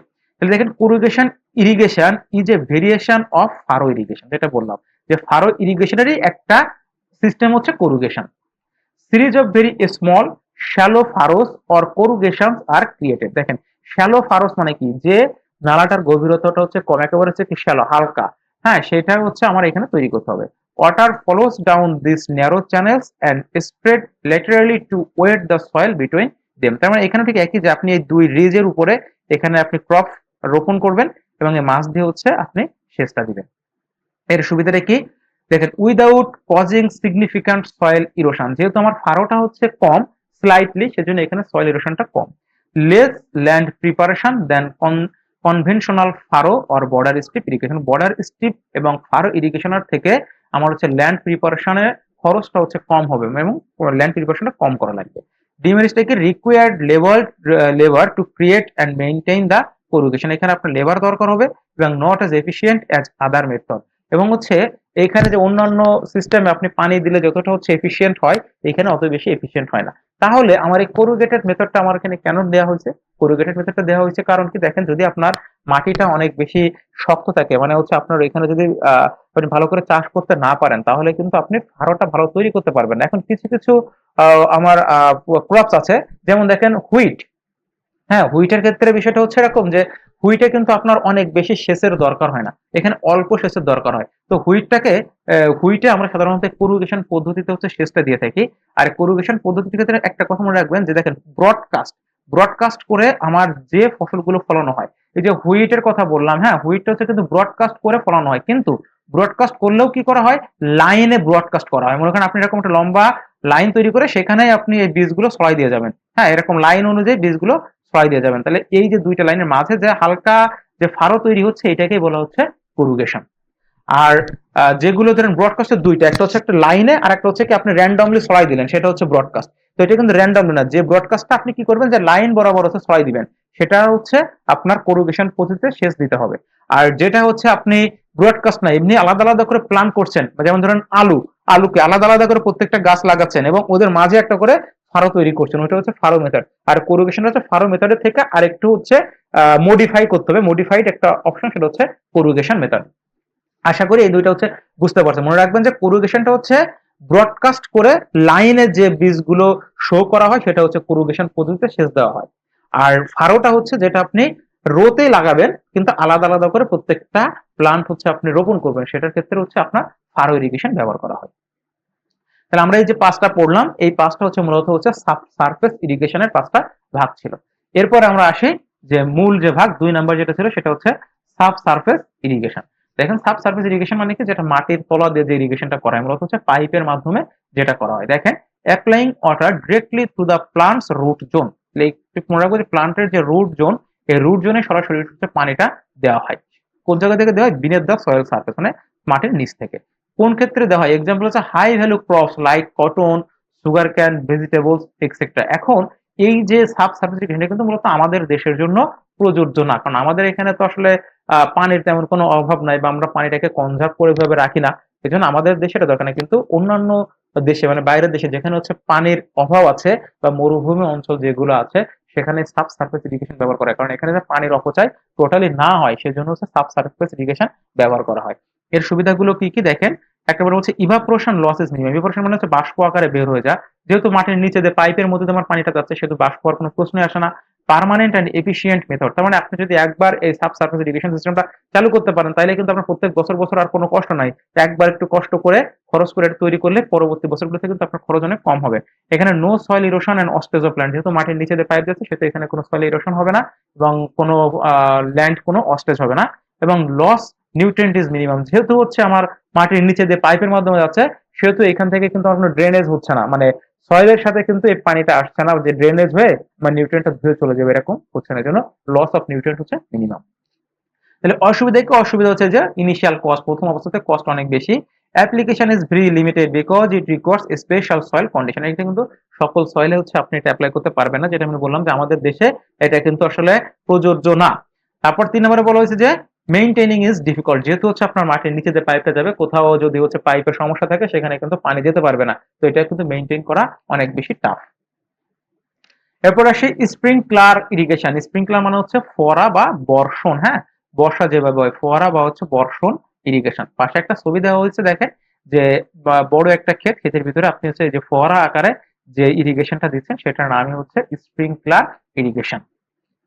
তো আমরা দেখি যে this irrigation is generally used in an area having uneven topography. তাহলে দেখেন কোন কোন এরিয়ায় দেওয়া হয়, একটা হচ্ছে আনইভেন টপোগ্রাফি, তারপর ইরোশনস হ্যাজার্ডস আর গ্রেট, মানে যেখানে সয়েল ইরোশন অনেক বেশি পরিমাণে হয়, এবং সারফেস ইরিগেশন ইজ নট কনজিনিয়াল, মানে যেখানে আপনি সারফেস ইরিগেশন দিতে পারবেন না সেখানের জন্য স্প্রিংকলার ইরিগেশন দিতে হবে, আনইভেন টপোগ্রাফিতে দিতে পারবেন, এবং হচ্ছে যেখানে ইরোশনের হ্যাজার্ড আছে মানে প্রচুর পরিমাণে সয়েল ইরোশন হয় সেই সব জায়গাতে আপনি স্প্রিংকলার ইরিগেশন গুলো ব্যবহার করতে পারবেন। সুবিধাগুলো কি, ইরিগেশন ক্যান বি কন্ট্রোলড, যেহেতু হচ্ছে ফোরার মাধ্যমে আপনার কখন বেশি লাগবে কখন কম লাগবে এটা আপনি কন্ট্রোল করতে পারবেন। এই লাইনটা সব থেকে গুরুত্বপূর্ণ, এটা মূলত সুইটেবল হচ্ছে হিলি এরিয়ার জন্য। হিলি এরিয়াতে মূলত হচ্ছে আমার এই স্প্রিংকলার ইরিগেশনটা ব্যবহার করা হয়, কারণ কি হিলি এরিয়াতে প্রথমত পানির পরিমাণও কিন্তু কম থাকে, এখানে পানি থাকে অল্প, ওই অল্প পানিকে আমার ব্যবহার করতে হয়। তো আপনি যখন স্প্রিংকলার পদ্ধতিতে সেচটা দিবেন তখন কিন্তু পানির অপচয় কম হবে, কারণ পানিটা হচ্ছে একেবারে গাছের উপরে গিয়েই পড়বে এবং সয়েলের সারফেসে গিয়েই পড়বে, ফলে যেটুকু পানি ওইখানে পড়বে এখান থেকে কিন্তু ড্রেনেজ হওয়ার সম্ভাবনা কম থাকে, যেটুকুই পানি এই ফসলগুলো পাবে তারা ততটুকু হচ্ছে ইউজ করতে পারবে। 3 নম্বরে বলছে minimum loss of water and soil erosion. 4 নম্বরে বলছে water is applied on plants and soil through sprinkler. দেখেন এই যে এই কথাটাই বললাম যে ওয়াটারটা হচ্ছে কি প্লান্টস এবং সয়েলের উপরে স্প্রিংকলার পদ্ধতিতে ব্যবহার করা হয়। ডিমেরিটস গুলো হচ্ছে ইনিশিয়াল কস্ট হয়, যেহেতু হচ্ছে আপনার ফোয়ারা তৈরি করতে হবে অবশ্যই ইনিশিয়াল কস্ট হচ্ছে বেশি, এবং হচ্ছে application of water is affected high wind velocity, মানে যদি প্রচুর পরিমাণে বাতাস থাকে তাহলে কিন্তু এই ইরিগেশনটা আপনি দিতে পারবেন না, কারণ বাতাসে যেহেতু এটা ফোয়ারা আকারে যাচ্ছে পানির কণাগুলো অনেক ক্ষুদ্র ক্ষুদ্র আকারে ছড়িয়ে পড়ে, সেহেতু বাতাসের কারণে কিন্তু এই ইরিগেশনটা ভালোভাবে আপনি দিতে পারবেন না, কারণ পানির কণাগুলো তখন বাতাসের কারণে বিভিন্ন জায়গায় ছড়াই ছিটাই পড়বে। এবং এখানে ইভাপোরেশন লস অফ ওয়াটার, এখানে কিন্তু প্রচুর পরিমাণে ইভাপোরেশন হয়, কারণ যেহেতু পানিটা হচ্ছে আপনি বাষ্প আকার এক প্রকার ক্ষুদ্র ক্ষুদ্র কণায় ভাগ করে আপনি এখানে হচ্ছে মানে ইরিগেশনটা দিচ্ছেন, তো সেহেতু এই পানিটা কিন্তু খুব সহজে বাষ্প হয়ে উড়ে যেতে পারে, এজন্য এখানে ইভাপোরেশন লস হচ্ছে অনেক বেশি। তাহলে মনে রাখবেন যে স্প্রিংকলারটা মূলত হচ্ছে হিলি এরিয়ার ক্ষেত্রে এটা ব্যবহার করা হয়। তাহলে হিলি এরিয়ার একটা ক্রপের নাম বলেন তো, ক্রপের নাম হচ্ছে কি টি, তাহলে টিতে আমাদের যে ইরিগেশনটা ব্যবহার করা হয় এটা মূলত হচ্ছে স্প্রিংকলার ইরিগেশন। অথবা হচ্ছে আপনি যদি যে হিলি এরিয়াতে অন্যান্য যদি কোনো ফসলও লাগাই থাকেন তাহলে সেখানে হচ্ছে স্প্রিংকলার ইরিগেশনটাই মূলত ব্যবহার করা সব থেকে ভালো হবে। আমাদের সর্বশেষ যে মানে যে ইরিগেশনটা আছে সেটা হচ্ছে ড্রিপ বা ট্রিকল ইরিগেশন। আমরা বলছি কি ড্রিপ মানে হচ্ছে ফোটায় ফোটায় পড়া, হ্যাঁ, ফোটায় ফোটায় মানে পানি দেখবেন যে যদি ফোটায় ফোটায় গাছের গোড়ায় পড়ে সেটার নাম হচ্ছে ড্রিপ ইরিগেশন। আমরা ছবিটা একটু দেখি, দেখেন যে প্রত্যেকটা গাছের রোর পাশ দিয়ে একটা করে দেখেন পাইপ গিয়েছে, একটা করে পাইপ গেছে, এই পাইপের প্রত্যেকটা গাছের গোড়ায় এক একটা করে পাইপের ছিদ্র আছে। তো যখন হচ্ছে আপনার ইরিগেশন দরকার আপনি এইখান থেকে জাস্ট পানিটা হচ্ছে ছেড়ে দিবেন, ছেড়ে দিলে ওই যে প্রত্যেকটা ছিদ্র পথে আপনার সারাদিন ধরেই ফোটায় ফোটায় করে পানি পড়তে থাকবে, যেমন ধরেন যে খেজুরের রস যেভাবে ফোটায় ফোটায় পড়তে থাকে না, ঠিক ওই রকম পানিটা হচ্ছে ওই ছিদ্র দিয়ে ফোটায় ফোটায় সারাদিন পড়তে থাকবে, মানে অল্প পরিমাণ পানি আসবে কিন্তু সেটা হচ্ছে কি ফ্রিকুয়েন্টলি পানিটা পড়তে থাকবে, এটার নাম হচ্ছে ড্রিপ ইরিগেশন। তাহলে এইটার একটা নাম হচ্ছে দেখেন মাইক্রো ইরিগেশন, যেহেতু হচ্ছে কি ফোটায় ফোটায় এই পানিটা পড়ে, জন্য এটার নাম হচ্ছে কি micro irrigation. Deliver water slowly and frequently, দেখেন slowly and frequently through a small diameter pipe, মানে ছোট ডায়ামিটারের যে পাইপ দিয়ে আমার হচ্ছে অল্প পরিমাণ কিন্তু ফ্রিকুয়েন্টলি ভাবে যে সেচটা দেওয়া হয় তার নাম হচ্ছে drip irrigation. Water is applied drop by drop to the root zone of a crop. একেবারে রুট জোনে হচ্ছে ফোটায় ফোটায় পানিটা দেওয়া হয়। কোন ধরনের উদ্ভিদের ক্ষেত্রে এটা সবথেকে গুরুত্বপূর্ণ? একটা হচ্ছে গ্রেপ ভাইন, মানে হচ্ছে কি আঙ্গুর। হ্যাঁ, আঙ্গুরের যে বাগান, এই আঙ্গুর, তারপর হচ্ছে স্ট্রবেরি, এইসব উদ্ভিদের ক্ষেত্রে সব থেকে বেশি প্রয়োজন হচ্ছে ড্রিপ ইরিগেশন। তার কারণটা হচ্ছে দেখেন, এই যে গ্রেপ ভাইন বা স্ট্রবেরি, এরা কিন্তু খুবই ওয়াটার সেন্সিটিভ, মানে পানি যদি একটু বেশি হয় গাছগুলো কিন্তু সাথে সাথে মারা যায়। এই জন্য আপনি ড্রিপ ইরিগেশন দেওয়া মানে কি, এখানে কিন্তু পানির পরিমাণ বেশি না, ওই ফোটায় ফোটায় পড়ছে, ফোটায় ফোটায় পড়ার কারণে এখানে সবসময় গোড়াটা ভিজা থাকে কিন্তু আবার পানির পরিমাণটা বেশি থাকে না। এই জন্য হচ্ছে ড্রিপ ইরিগেশন গুলো, বিশেষ করে যে গ্রেপ ভাইন, স্ট্রবেরি এবং বিভিন্ন ধরনের যে দামি ভেজিটেবল এবং হচ্ছে গ্রিন হাউসের ভিতরে আমরা যে ফসলগুলো ফলাই সেখানে মূলত ড্রিপ ইরিগেশনটা ব্যবহার করা হয়। সুবিধাগুলো কি কি? Increased crop yield, crop yield বৃদ্ধি পায় তার কারণ কি, সারাক্ষণ গাছের গোড়াটা হচ্ছে ভেজা থাকে, ময়েশ্চার কন্টেন্টটা ভালো থাকে।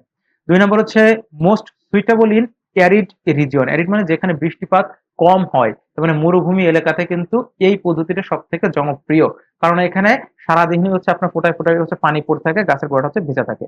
ফার্টিলাইজার আর নিউট্রিয়েন্ট সেভিংস, যেহেতু হচ্ছে পানি পায় সেহেতু ফার্টিলাইজার এবং নিউট্রিয়েন্ট নিউট্রিয়েন্ট এটা খুব সহজেই উদ্ভিদ হচ্ছে গ্রহণ করতে পারে। এখানে কোনো পরিমাণ ফার্টিলাইজার বা নিউট্রিয়েন্ট হচ্ছে লিস আউট হয়ে নষ্ট হয় না। অসুবিধাগুলো কি কি? মেইনটেনেন্স কস্ট হচ্ছে হাই আর not suitable for field crop. কারণ ফিল্ড ক্রপ বলতে কি কোনগুলো আছে, যেমন ধান, গম, ভুট্টা, এগুলো হচ্ছে ফিল্ড ক্রপ। হ্যাঁ, তাহলে এই ফিল্ড ক্রপ ক্ষেত্রে কিন্তু আপনি এই ড্রিপ ইরিগেশনটা এটা কখনোই করতে পারবেন না। তাহলে এই হচ্ছে আমাদের যে ইরিগেশনের যে 4টা মূলত ভাগ ছিল, সে 4টা ভাগের যে সাব ভাগগুলো ছিল সেগুলো আমরা মেরিটস এবং ডিমেরিটস এই টোটালটাই হচ্ছে আমরা জানলাম। এখন আপনারা এটা একটু ভালো করে মুখস্থ করবেন, প্রত্যেকটার আলাদা আলাদা করে সুবিধা অসুবিধাগুলো একটু মাথায় রাখার চেষ্টা করবেন, কারণ পরীক্ষাতে কিন্তু আপনার এই সুবিধা অসুবিধা দেখেই বুঝতে হবে যে আপনাকে কোন ইরিগেশনের কথা বলা হচ্ছে। ইরিগেশনের সাথে আর একটা মানে বিষয় আমাদের অঙ্গাঙ্গি ভাবে জড়িত, সেটা হচ্ছে কি ড্রেনেজ। অতিরিক্ত পানিও যেমন ফসলের জন্য ক্ষতিকর, তেমন হচ্ছে পানি যদি অনেক বেশি বের করে দেওয়া হয় সেটাও কিন্তু ফসলের জন্য ক্ষতিকর। তাহলে আমরা ইরিগেশন করলাম, ইরিগেশন করলে যদি ওয়াটার লগিং কন্ডিশন হয় তাহলে সেটা আমার কি করতে হবে, ড্রেনেজ কন্ডিশনও ভালো রাখতে হবে। কারণ মাঠে যদি আমার পানি জমে থাকে তাহলে কিন্তু সেখানে ফসল ভালো হবে না। এই জন্য ইরিগেশনও যেমন ভালো হতে হবে, আমার ড্রেনেজ সিস্টেমটাও তেমন ভালো হতে হবে। তাহলে ড্রেনেজ থেকে আমার যে পয়েন্টগুলো গুরুত্বপূর্ণ আমি সেগুলো এখানে নিয়ে আসার চেষ্টা করছি। দেখেন ইরিগেশনটা, ড্রেনেজটা কাকে বলে? Process of removing excess water from a specific area, মানে একটা এরিয়ার যে অতিরিক্ত যে পানি সেটা হচ্ছে বের করে দেওয়ার নাম হচ্ছে drainage.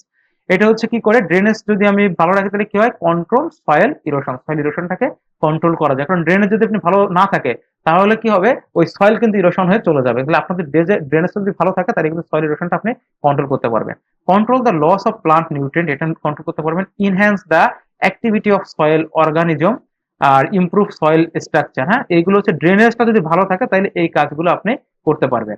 R manage good aeration in the soil, then prevent soil accumulation on the surface soil. এগুলো পয়েন্টগুলো একটু মনে রাখবেন। তার মানে আমি একটু এখানে আপনাদের বুঝাই যে দেখেন, আপনার ফিল্ডে যদি ড্রেনেজ কন্ডিশন ভালো না থাকে তাহলে আপনার ধরেন র্যান্ডম ভাবে ড্রেনেজ হয়ে যাচ্ছে, তখন উপরের যে নিউট্রিয়েন্ট গুলো আছে, তারপরে যে সয়েল গুলো আছে, সেই সয়েল গুলো কিন্তু সব কিন্তু ওয়াশ আউট হয়ে যাবে। আরেকটা জিনিস মনে রাখবেন যে সয়েলের যে নিউট্রিয়েন্ট, এই নিউট্রিয়েন্টটা কিন্তু সয়েলের যে 6 সেন্টিমিটার যে পুরুত্ব, এই উপরের দিকে কিন্তু নিউট্রিয়েন্ট কন্টেন্টটা সব থেকে বেশি থাকে। তাহলে উপরের মাটি যদি আমার ধুয়ে চলে যায় তাহলে কিন্তু আমার জমির যে নিউট্রিয়েন্ট, সেই নিউট্রিয়েন্টটা কিন্তু মূলত মানে ধুয়ে বের হয়ে যাচ্ছে। এজন্য যে কোনো ফিল্ডের উপরের মাটিটাই কিন্তু সব থেকে গুরুত্বপূর্ণ। আপনি যত নিচের দিকে যাবেন তত কিন্তু নিউট্রিয়েন্টের পরিমাণ হচ্ছে কমে যাবে। সব থেকে বেশি পরিমাণ নিউট্রিয়েন্ট থাকে উপরের পোর্শনের যে মাটির লেয়ারটা আছে সেই লেয়ারে, সেই লেয়ারে। আর এই ড্রেনেজটা হচ্ছে 2টা পদ্ধতিতে হয়ে থাকে, একটা হচ্ছে সারফেস ড্রেনেজ, একটা হচ্ছে সাব সারফেস ড্রেনেজ। আমরা তো ইরিগেশন পড়েছি, সারফেস মানে উপর দিয়ে আর সাব সারফেস মানে নিচ দিয়ে। দেখেন 2টা ছবি আমি এখানে দিয়েছি, এটা হচ্ছে আমার সারফেস। দেখেন এই যে ফিল্ড আছে, ফিল্ডের মাঝ দিয়ে আমি একটা ড্রেনেজের সিস্টেম করে রাখছি, যে অতিরিক্ত পানি যদি থাকে তাহলে এই ড্রেন দিয়ে বের হয়ে যাবে।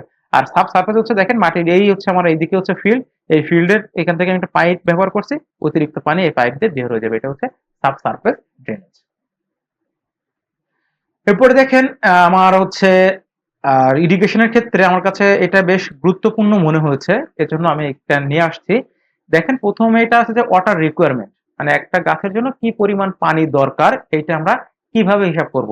সেটা হচ্ছে ওয়াটার রিকোয়ারমেন্ট মানে হচ্ছে আইআর, ইআর এবং হচ্ছে কি এস। তার মানে পানি আমরা একটা মাঠে কি কি ভাবে পানি দিই। একটা হচ্ছে আইআর মানে ইরিগেশন, ইরিগেশন রিকোয়ারমেন্ট, ইরিগেশন এটা হচ্ছে রিকোয়ারমেন্ট। হ্যাঁ, আর U U I R IR মানে কি ইরিগেশন রিকোয়ারমেন্ট, কতটুকু ইরিগেশন তার দরকার। ইয়ার মানে ইফেক্টিভ রেইনফল, তাহলে আমার ইরিগেশন কতটুকু দরকার, কতটুকু বৃষ্টি হয়েছে, আর সাপ্লাই ফ্রম সয়েল কতটুকু পানি থেকে মাটি থেকে পাচ্ছে। তাহলে দেখেন তিনটা জায়গা, একটা হচ্ছে কি আপনি ইরিগেশন দিচ্ছেন আর্টিফিশিয়ালি, এই একটা, একটা হচ্ছে ন্যাচারাল ভাবে কি বৃষ্টির পানি এটা, আর একটা হচ্ছে কি মাটি থেকে আসছে। তাহলে এই তিনটা মিলেই কিন্তু আমার কি হবে, ইরিগেশন হবে। এখন ধরেন আপনার মাটিতে একটা গাছের জন্য আপনার দরকার হচ্ছে, কথা মানে মনে রাখেন, মানে বোঝানোর স্বার্থে বলছি, ধরেন 100 লিটার হচ্ছে আপনার ইরিগেশন দরকার, মানে পানি দরকার একটা গাছের জন্য। এখন আপনার ধরেন বৃষ্টির পানি থেকে সে অলরেডি 40 লিটার পেয়েছে, এবং হচ্ছে সয়েল থেকে ধরেন পাইছে 10 লিটার, তাহলে মোট সে কত লিটার পেয়ে গেল, 50 লিটার।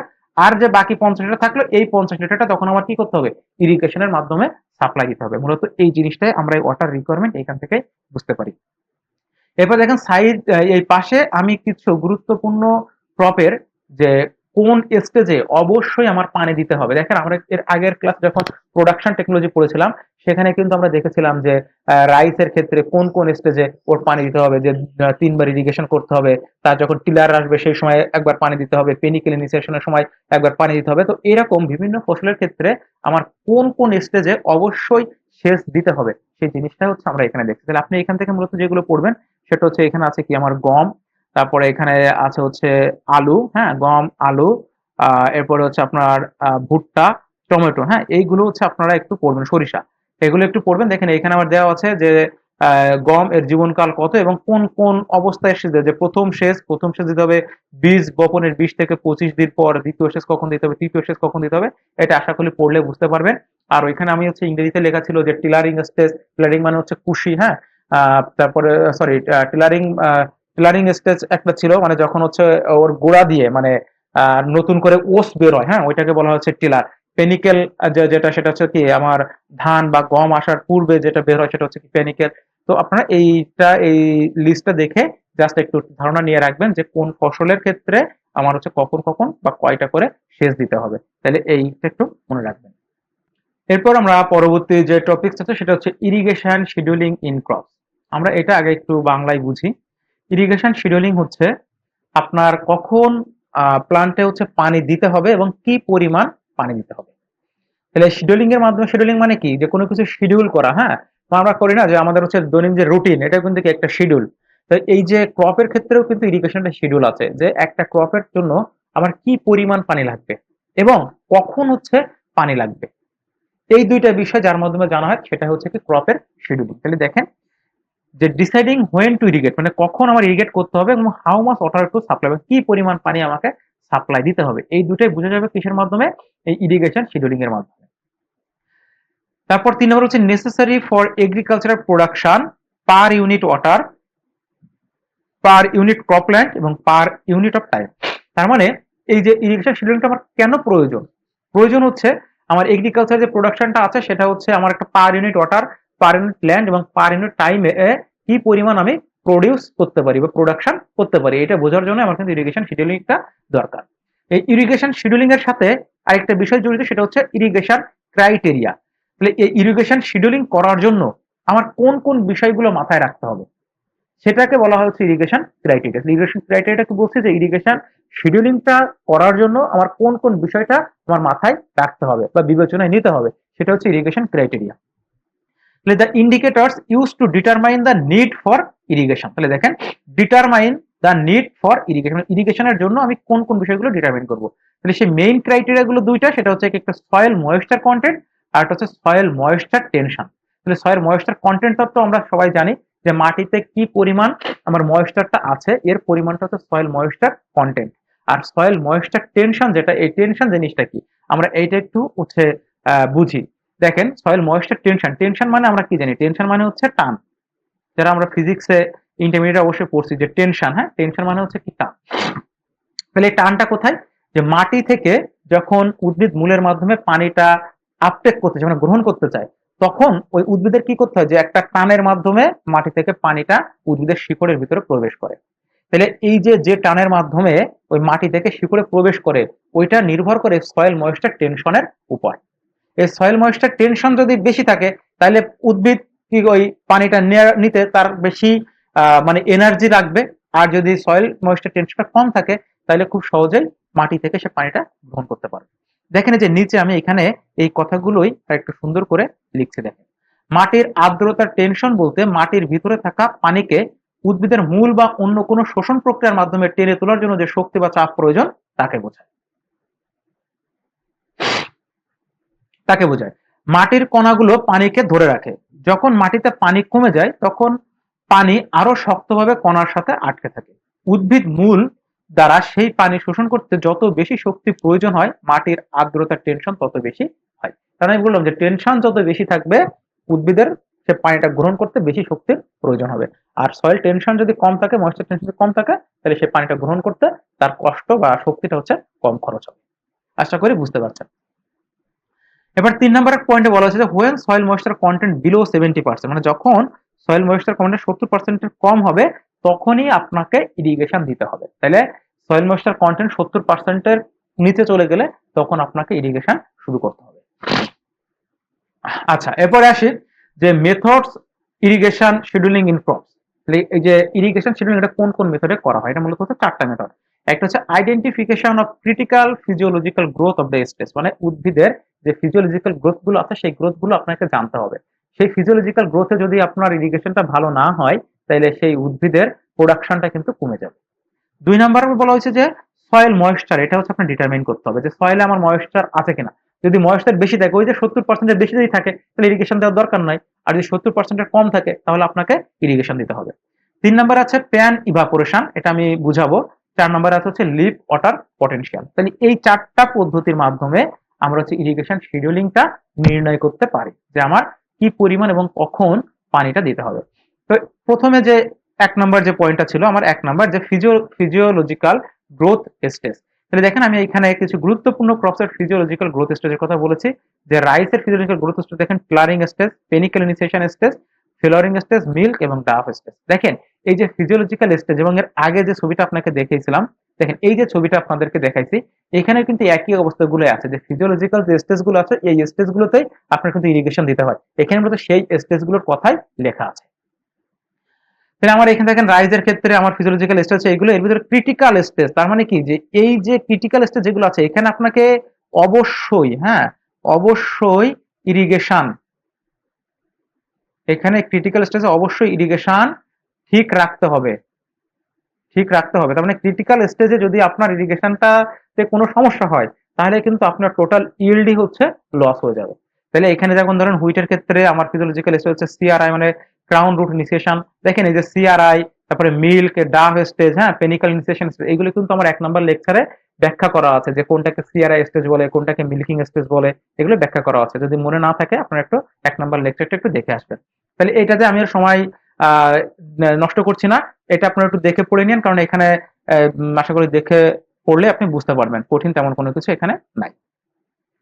তো এইখানে দুইটা কথা আছে দেখেন, মেইজের ক্ষেত্রে আমার ফিজিওলজিক্যাল স্টেজে দুইটা কথা, একটা হচ্ছে ট্যাসেলিং, একটা হচ্ছে কি সিল্কিং। হ্যাঁ, ট্যাসেলিংটা হচ্ছে মেল ইনফ্লোরেসেন্স, যখন মেল ইনফ্লোরেসেন্সটা তৈরি হবে তখন সেটাকে বলা হচ্ছে ট্যাসেলিং, এই সময় পানি অবশ্যই দিতে হবে। সিল্কিং হচ্ছে যখন ফিমেল ফিমেল ইনফ্লোরেসেন্স, মানে female flower threads like structure emerge from the air, যেটা যখন তৈরি হবে, ফিমেল ফ্লাওয়ারটা যখন তৈরি হবে তখন আপনার পানি অবশ্যই দিতে হবে, আর যখন মেল ফ্লাওয়ার তৈরি হবে তখন আপনাকে অবশ্যই পানি দিতে হবে। এরপর আমার 2 নম্বর মেথডটা কি আছে, ডিটারমিনেশন অফ সয়েল ময়েশ্চার।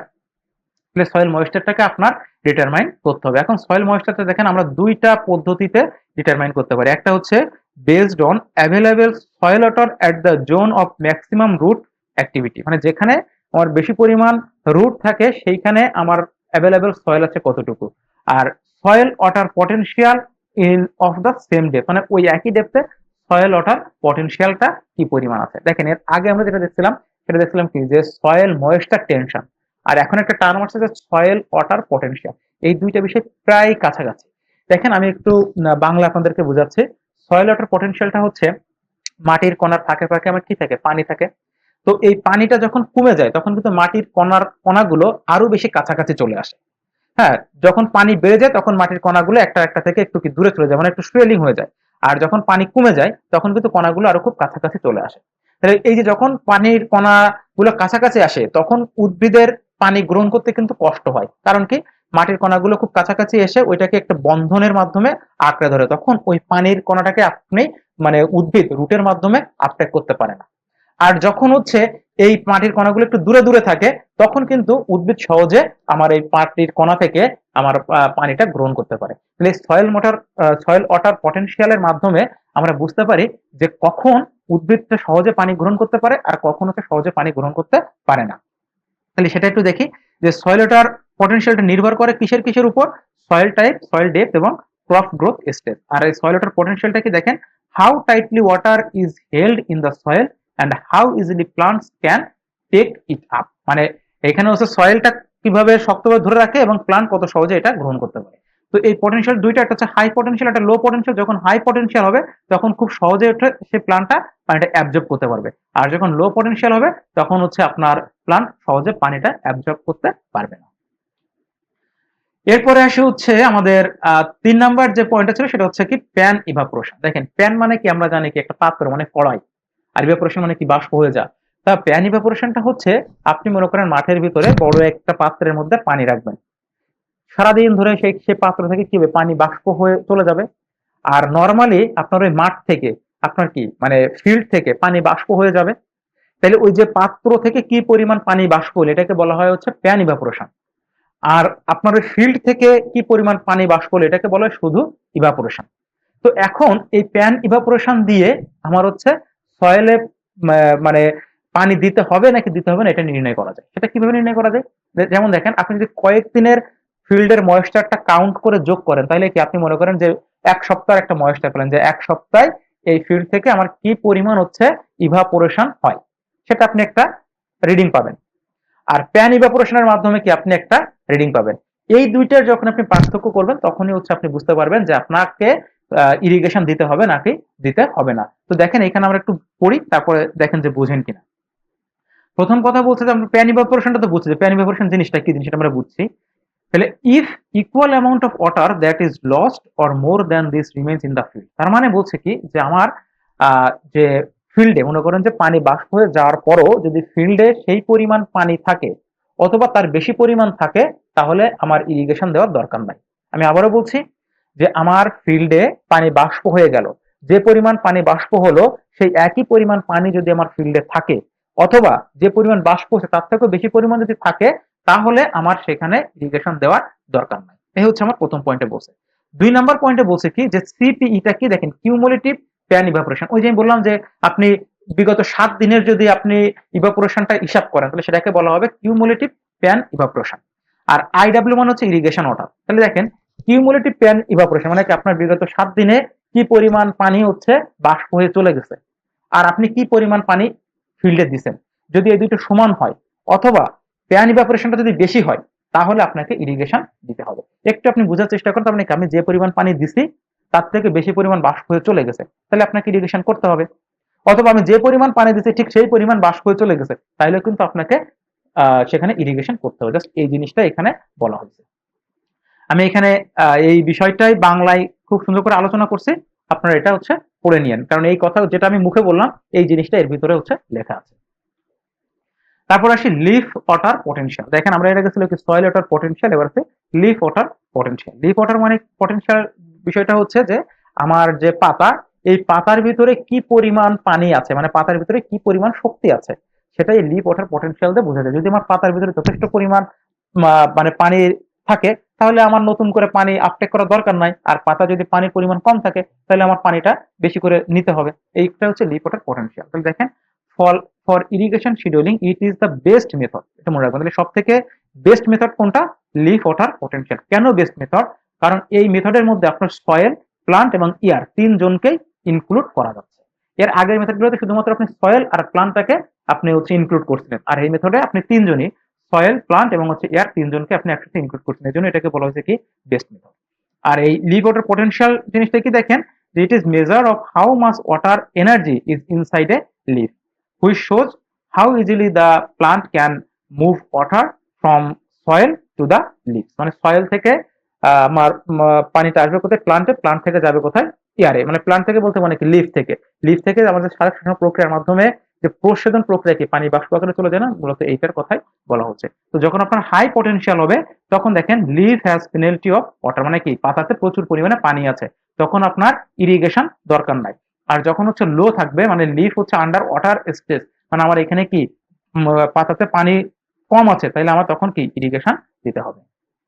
এরপরে দেখেন এই লাইনটা আমরা একটু মনে রাখি যে লিফ ওয়াটার পটেনশিয়াল থেকে যদি সয়েল ওয়াটার পটেনশিয়াল বেশি হয়, তার মানে কি leaf water potential is less than soil water potential, and air water potential is less than leaf water potential. যদি এটা হয় তাহলে কি হবে, water moves from soil soil আর leaf soil to leaf and হচ্ছে লিফ টু এয়ার। তার মানে দেখেন মানে ওয়াটারটা কি হবে, প্রথমে হচ্ছে সয়েল, সয়েল থেকে আমার যাবে কোথায়, সয়েল থেকে যাবে হচ্ছে লিফে, হ্যাঁ লিফ, এরপর লিফ থেকে আমার যাবে কোথায়, এয়ারে। তাহলে এটা হওয়ার জন্য আমার কন্ডিশন কি, কন্ডিশন হচ্ছে আমার এই দুইটা, যে leaf water potential is less than soil water potential and air water potential is less than leaf water potential. যদি এটা হয় তাহলে সয়েল থেকে যাবে কোথায় লিফ, লিফ থেকে যাবে কোথায় এয়ারে। এরপর আসি যে factor affecting for irrigation scheduling. এটা জাস্ট পয়েন্টগুলো একটু মুখস্থ করলে হচ্ছে, এখানে বিস্তারিত তেমন কিছু দরকার নাই, কারণ এখান থেকে এমসিকিউ হওয়ার মতো তেমন প্রশ্ন নাই। কি কি ফ্যাক্টরের উপর নির্ভর করে আপনার ইরিগেশন শিডিউলটা তৈরি করতে হবে সেটা হচ্ছে দেখেন অ্যাভেলেবিলিটি অফ ইরিগেশন ওয়াটার, যেমন ইরিগেশন ওয়াটার কেমন আছে, soil type and soil water, effective rainfall, ground water and agro climatic condition. কারণ এক একটা এলাকার ক্লাইমেটিক কন্ডিশন কিন্তু এক এক রকম। তাহলে আপনার হচ্ছে যেখানে হচ্ছে প্রচুর বৃষ্টিপাত হয় সেখানে আপনার ইরিগেশন শিডিউল একরকম হবে, আর যেখানে বৃষ্টিপাত কম হয় সেখানে কিন্তু আমার ইরিগেশন শিডিউলটা আলাদা রকম হবে। তাহলে এই ফ্যাক্টরগুলো জাস্ট মনে রাখবেন যে কোন কোন ফ্যাক্টরগুলো দিয়ে আমার এই শিডিউলিংটা নির্ণয় করা হয় বা ম্যানেজ করা হয়। এরপরে যে টপিকটা আছে আমাদের কোয়ালিটি অফ ইরিগেশন ওয়াটার। দেখেন এটা খুবই সহজ, যে ইরিগেশন ওয়াটারের কোয়ালিটিটা আপনি কিভাবে মেনটেন করবেন, হ্যাঁ, এবং এটা ক্রপ এবং হচ্ছে সয়েলের উপরে কেমন প্রভাব ফেলে। তো আমি এখানে দেখেন দুইটা টেবিল দিয়েছি, এটার মাধ্যমে আপনি বুঝতে পারবেন। প্রথমটা বলছে কি যে হাই স্যালাইনিটি। এখন আপনি বলেন যদি স্যালাইনিটির পরিমাণ বেশি থাকে তাহলে সেটা কি ক্রপের জন্য ভালো, সয়েলের জন্য ভালো কিনা বলেন। তাহলে ক্রপের জন্য খারাপ, সয়েলের জন্য খারাপ। দেখেন এটাই বলছে যে ক্রপের জন্য খারাপ কি, রিডিউস ওয়াটার আপটেক, ফলে ইল্ড লস। সয়েলের জন্য কি খারাপ, সয়েল স্যালিনাইজেশন এবং রিডিউসটা হচ্ছে ফার্টিলিটি। ঠিক একই রকম ভাবে যদি high sodium, high soluble sodium যদি থাকে মাটিতে, তাহলে সেটাও কি উদ্ভিদের জন্য খুবই খারাপ। তাহলে পুয়ার রুট ডেভেলপমেন্ট হবে এবং হচ্ছে সয়েলটার পারমিলেবিলিটি হচ্ছে নষ্ট হয়ে যাবে। এইরকম ভাবে হচ্ছে টক্সিক আয়ন, টক্সিক আয়ন কারা, ব্রোন, ক্লোরিন এবং হেভি মেটাল যদি থাকে সেটা হচ্ছে আমার প্লান্ট এবং সয়েল দুইটার জন্য খারাপ। পিএইচ, পিএইচ যদি হচ্ছে আমার কম থাকে বা বেশি থাকে, দেখেন পিএইচ এর ভালো মানে নিউট্রাল যে ভ্যালুটা সেটা হচ্ছে 6.5 থেকে 7.5, মানে এর মধ্যে যদি আমার পিএইচটা থাকে তাহলে এটা হচ্ছে সবসময়ের জন্য ভালো। এই 6.5 এর যদি কম হয় তাহলে সেটা হচ্ছে খারাপ, আবার 7.5 এর যদি বেশি সেটা হচ্ছে খারাপ। বায়োলজিক্যাল কন্টামিনেশন মানে কি, বিভিন্ন ধরনের প্যাথোজেন যদি আমার পানির মধ্যে থাকে তাহলে সেটাও আমার সয়েল এবং প্লান্ট উভয়ের জন্য হচ্ছে ক্ষতিকর। তাহলে এখান থেকে আপনি মূলত কি করবেন, যে এই যে প্যারামিটার গুলো আছে, যে ওয়াটার কোয়ালিটির যে প্যারামিটার গুলো আছে, এই প্যারামিটার গুলো থাকলে কি হবে আর না থাকলে কি হবে। তো আমরা তো দেখেই বুঝতে পারছি এগুলো থাকলে সবগুলো হচ্ছে খারাপ। এরপর আছে কি যে কোয়ালিটি অফ ইরিগেশন ওয়াটারের যে প্যারামিটার গুলো, এটা হচ্ছে আমাদের যে নর্মাল যে রেঞ্জ, এই রেঞ্জটা হচ্ছে কত। তো সেটা দেখেন পিএইচ আমরা এখানে বলছে যে 6.5 থেকে 8.5, আসলে 8.5 না, এটা হচ্ছে 7.5টা হচ্ছে অ্যাপ্রোপ্রিয়েট, হ্যাঁ 7.5। তো অপশনে দেখবেন যদি এই একটাই থাকে 6.5 থেকে 8.5, তাহলে আপনি ওইটা হচ্ছে উত্তর দিবেন। আর যদি দুইটাই থাকে তাহলে অবশ্যই 6.5 থেকে 7.5 উত্তর দিতে হবে। এরপর আছে যে ইলেকট্রিক্যাল কন্ডাক্টিভিটি। ইলেকট্রিক্যাল কন্ডাক্টিভিটির মাধ্যমে আপনার হচ্ছে স্যালাইনিটি নির্ণয় করা যায়। স্যালাইনিটি, স্যালাইনিটি হচ্ছে নির্ণয় করা যায়। স্যালাইনিটির পরিমাণ যদি 0.7 এর কম থাকে তাহলে সেটা হচ্ছে ভালো, আর যদি 3 এর বেশি থাকে তাহলে সেটা হচ্ছে খুবই খারাপ। একই রকম ভাবে সোডিয়াম অ্যাবজর্বেশন রেশিও যদি আমার 10 এর কম থাকে তাহলে ভালো, 18 এর বেশি থাকলে সেটা খারাপ। টোটাল ডিজলভ সলিড, তার মানে কি যে মাটিতে যে হেভি মেটাল এইগুলো যেগুলো আছে এইগুলো যদি 450 মিলিগ্রাম পার লিটারের কম থাকে তাহলে সেটা ভালো, আর 2000 এর বেশি থাকে তাহলে সেটা হচ্ছে কি খারাপ। তাহলে এই প্যারামিটার গুলো কতটুকু থাকলে ভালো, কতটুকু থাকলে খারাপ, এটা একটু আপনারা জানবেন। আমাদের সর্বশেষ যে টপিকটা আছে সেটা হচ্ছে পোস্ট হারভেস্ট টেকনোলজি। দেখেন পোস্ট হারভেস্ট টেকনোলজিটা হচ্ছে যে আমরা একটা ক্রপ হারভেস্ট করার পরে আমরা সেখানে কোন কোন কাজগুলো করি, আর এই কাজগুলো করি কেন, এই কাজগুলো করি কি, এটাকে যদি আপনি স্টোর করে রাখতে চান তাহলে আপনার এই পোস্ট হারভেস্টটা ভালো হতে হবে। আপনি যদি এটাকে হচ্ছে মার্কেটিং করতে চান বা ট্রান্সপোর্টেশন করতে চান, তখন আপনার পোস্ট হারভেস্ট টেকনোলজিটা যত ভালো হবে আপনার ক্রপের শেলফ লাইফ মানে ততদিন পর্যন্ত মানে বেশি দিন পর্যন্ত হচ্ছে ভালো থাকবে। তো মূলত হচ্ছে পোস্ট হারভেস্ট টেকনোলজির ক্ষেত্রে আমার এখানে যে 9টা পয়েন্ট দিয়েছি, এই 9টা পয়েন্টই মূলত দেখা হয়। প্রথমে দেখেন হারভেস্টিং করলেন, হারভেস্টিং করার পর হচ্ছে কি কুলিং। তার মানে কি যে মাঠ থেকে আনার পর ওইটা কিন্তু কি যে রোদের জন্য অনেক গরম থাকে, তখন এটা আপনি একটা ঠান্ডা জায়গায় রাখতে হবে। এখন এই কুলিং এর অনেকগুলো সিস্টেম আছে, তো আমাদের এমসিকিউর জন্য অতগুলো দরকার নাই। আমরা কুলিংটা মূলত একটা ঠান্ডা জায়গায় রেখে মানে ছায়াতে রেখে আমরা এটাকে কুলিং করব। এরপর হচ্ছে কিউরিং, এই কিউরিংটা হচ্ছে গুরুত্বপূর্ণ। ঠিক আছে, কিউরিংটা হচ্ছে যে কিওর করা, আমরা বলি না যে কিওর মানে কি সেরে ওঠা, ঠিক ফসলের ক্ষেত্রেও ঠিক একই। কিউরিং মানে যদি কোনো ক্ষত হয়, যেমন দেখেন আপনার টিউবার জাতীয় যে ফসলগুলো, যেমন ধরেন কি আলু, ওল, হ্যাঁ, ওল কচু এইগুলো। তো ওইগুলোতে দেখা গেলো কি কোথাও একটা ক্ষত হইছে, মানে একটা খোঁচা লাগছে। তো ওই খোঁচাটা লাগলো, এখান থেকে কিন্তু প্যাথোজেন আক্রমণ করে এটাকে নষ্ট করে ফেলে। তাহলে আপনাকে কি করতে হবে, ওইটাকে এনে আলো বাতাসে রাখতে হবে, যেখানে আপনার কি পরিবেশটা একটু ঠান্ডা এবং হচ্ছে সহজে বাতাস যেতে পারে। ওই জায়গায় আপনি 2 থেকে 3 দিন রাখবেন। 2 থেকে 3 দিন রাখলে ওই ক্ষতটা আস্তে আস্তে শুকায় যাবে। এটাকে বলা হয় হচ্ছে কিউরিং। কিউরিংটা দেখেন, curing is the process of drying the wounds of cracked or damaged roots and tuber vegetables to make them disease free. তার মানে ওই যে ক্ষতটাকে সারানোর নামই হচ্ছে কিউরিং। তো কিউরিংটা করা হয় এই পোস্ট হারভেস্টের জন্য। 4 নম্বরে বলা হয়েছে ক্লিনিং অ্যান্ড ওয়াশিং। তার মানে আপনার এই যে ফসলগুলো আনার পরে সেগুলো পরিষ্কার পরিচ্ছন্ন এবং যদি বেশি মাটি বা ময়লা থাকে সেটাকে ধুয়ে ফেলতে হবে।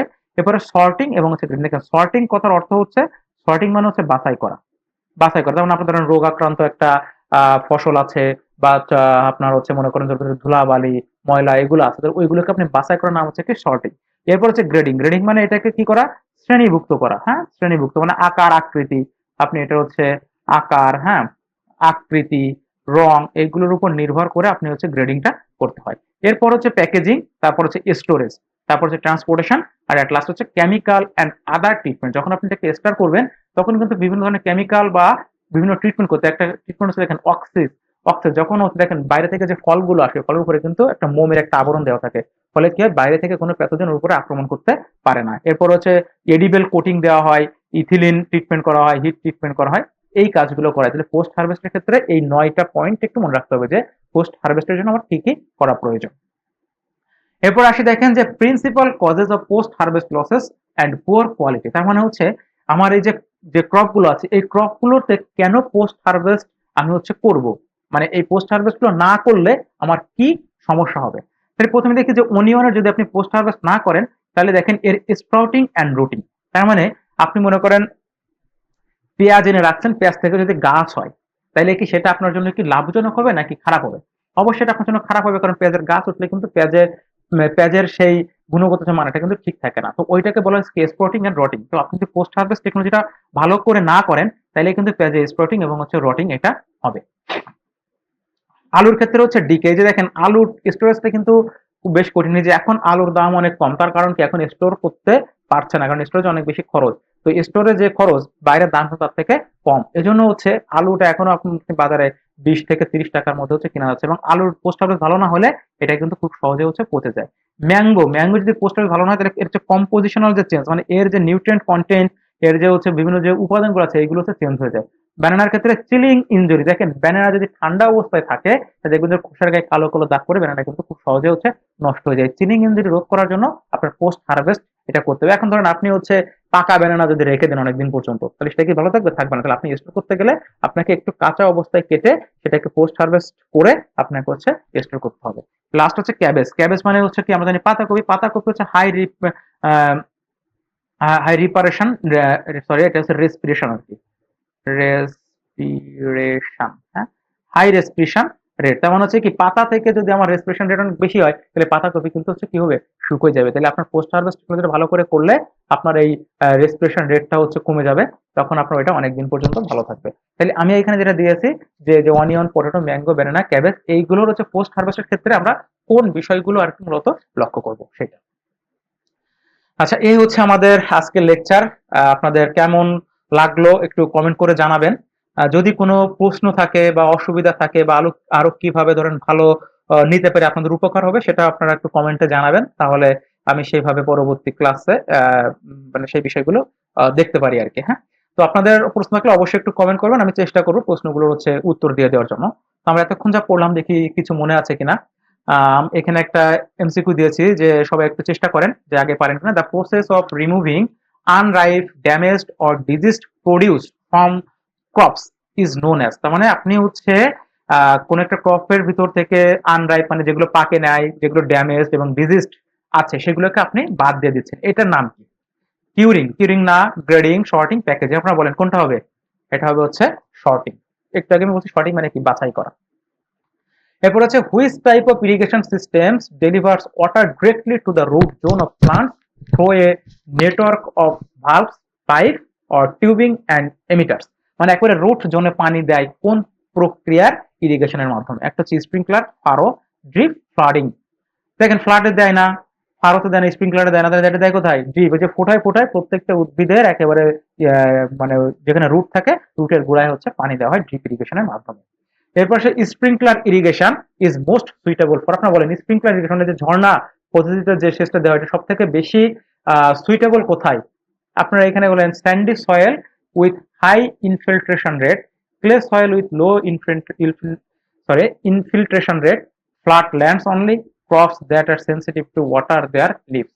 দেখেন লাস্টের দুটো তো হবে না, বোঝা যাচ্ছে, কারণ ফ্ল্যাট ল্যান্ডেও হয় না, এবং যেগুলো ওয়াটার সেন্সিটিভ লিভস সেগুলোর ক্ষেত্রে হয় না, কারণ এটা তো গাছের উপরেই ছিটায় দেওয়া হয়, তাহলে ওয়াটার সেন্সিটিভ লিভস হলে তো সেটা তো হবে না, তাহলে প্রথম দুইটার কিছু একটা হবে। এখন চিন্তা করেন যে sandy soil with high infiltration rate, তাহলে এখন আপনার যদি হচ্ছে হাই ইনফিল্ট্রেশন রেট যদি না থাকে, তাহলে কিন্তু সেখানে যদি আপনি ইরিগেশনটা করেন, তাহলে সেখানে ওয়াটার লগিং কন্ডিশন তৈরি হয়ে যাবে। এজন্য স্প্রিংকলার সবসময় sandy soil with high infiltration rate যে এলাকার, সেইখানে হচ্ছে দেওয়া হয়। বিশেষ করে আমি বলছি কি ভাই, যে স্প্রিংকলার যেটা, এটা আমি একটু আগে আপনাদেরকে বললাম না যে হিলি যে এরিয়া গুলো আছে, হ্যাঁ, হিলি এরিয়া, হিলি এরিয়াসে আমার এটা দেওয়া হয়, তো ওই এলাকার মাটিগুলো বিশেষ করে sandy soil with high infiltration rate.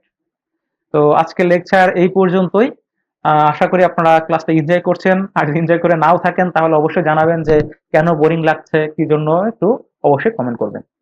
আচ্ছা, সর্বশেষ যেটা আপনাদেরকে বলতে চেয়েছিলাম, যেহেতু হচ্ছে এগ্রিকালচারে এমসিকিউ এর আগেও এভাবে কোনো কোনো পরীক্ষা হয় নাই, এবারই হচ্ছে বিসিএস এর প্রথম, সেহেতু অবশ্যই আপনারা একটু কনফিউশনের মধ্যে আছেন যে আসলে কি করব কি করব না ইত্যাদি ইত্যাদি। তো প্রথমে আমি বলি যে আপনারা যে বইগুলো পড়বেন সেটা হচ্ছে যে উচ্চ মাধ্যমিকের, হ্যাঁ, মাধ্যমিকের উচ্চ মাধ্যমিকের যে বইগুলো আছে, হ্যাঁ, এখানে ধরেন আপনার বিভিন্ন তো প্রকাশনী আছে, তো বিশেষ করে আপনার যে অক্ষরপত্র এবং হচ্ছে হাচান বুক হাউস, এই দুইটা প্রকাশনীর বই হচ্ছে আপনারা দেখতে পারেন। আমরা আসলে এই মুহূর্তে রাইটারের নাম খেয়াল নাই, আপনাদের একটা ক্লাস হবে সেখানে আরো বিস্তারিত বলা হবে।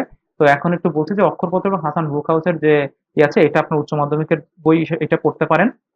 এরপরে হচ্ছে রিটেনের জন্য রিটেনের জন্য হচ্ছে বাজারে দেখবেন যে বই পাওয়া যায় রিটেনের। হ্যাঁ, ওই রিটেনের বই কিনতে পারেন, ওইখান থেকে আপনার এমসিকিউ মতো করে আপনার নিজের পড়তে হবে। এমসিকিউ আসলে বই পাওয়া যায় না, যেটা আসলে বাজারে পাওয়া যায় আপনার যে বিভিন্ন বাড়ি বিড়ির জন্য যে বইটা, আসলে ওইটা আমার কাছে খুব বেশি ভালো মনে হয়নি, এবং ওইটা পড়ে মনে হয় না খুব বেশি হবে, কারণ আপনাদের সিলেবাস দেওয়া আছে, সিলেবাসের প্রশ্ন এখানে খুব বেশি নাই। তাহলে রিটেনের বইটা কিনবেন, উচ্চ মাধ্যমিকের বই পড়বেন। এরপর যেটা করবেন সেটা হচ্ছে কৃষি মন্ত্রণালয়ের একটা আছে যে কৃষি প্রযুক্তির হাত বই, বাংলায় লেখা। এই বইটা হচ্ছে আপনার অনেক জিনিস বোঝার জন্য আপনাকে উপকার করবে। কৃষি প্রযুক্তির হাত বই, এটা হচ্ছে আপনারা সংগ্রহ করতে পারেন। বইটার দাম অনেক বেশি, কিন্তু আপনারা হচ্ছে পিডিএফ হয়তো বা নেট থেকে জোগাড় করতে পারেন, আর কি পিডিএফ পাওয়া যায়।